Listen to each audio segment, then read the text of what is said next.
I'm Dennis K. McKay, and welcome to this episode of a video series I call SurveyorThink. The present episode introduces geodatabases as the ultimate place to store surveying data. When we deal with spatial data, we want the ability to see this data as a map. Now, relational databases like Oracle, Microsoft SQL Server, and PostgreSQL can be enhanced to store geographical shapes and to perform geometric and geographic calculations that would normally be thought to be the domain of GIS software. But to do this, we need these databases to store the geographic locations of points, lines, polygons, and combinations of these things. And naturally, the coordinate values must be identified with their datum and projection. Now, these values are saved in binary format in something generally referred to as a shape field. And their values are hidden from users and cannot be directly edited.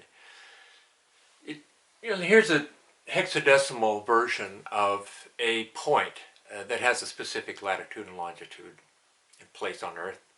And here is the hexadecimal value of a straight line between 2 points.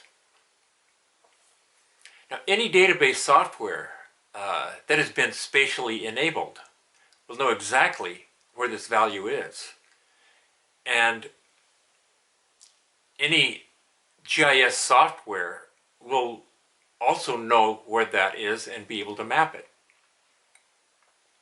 Now, your website or local software can ask the geodatabase server list the parcel corners in Yamhill County that have more than one monument and are within 300 feet of a paved road. And the database will provide the geographic locations of these pincushion corners along with the other attribute information. And it's up to your software to render that information with map symbols and some other visualizations that is useful. It is impressive that databases can presently do these GIS calculations, regardless of what datum or projection these coordinates are stored in. Moving database tables from one brand of database server to another is not for the weak of heart.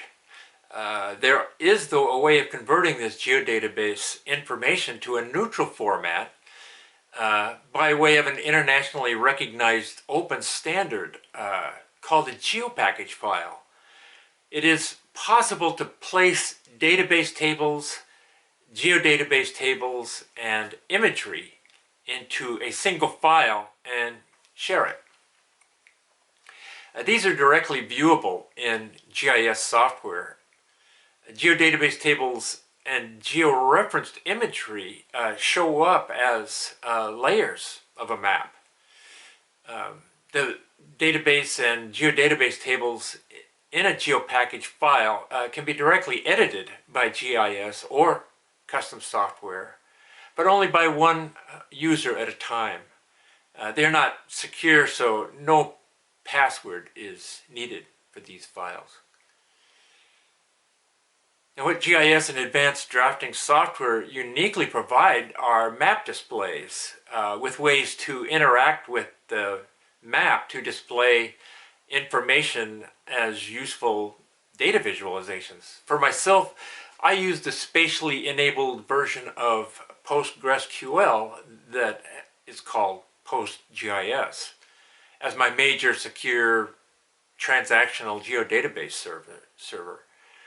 I use geopackage files to share geodatabase tables, and I use QGIS as my GIS software. All three are open source software, so are free to download and use. And all three will work on Windows or Macintosh or many varieties of Linux.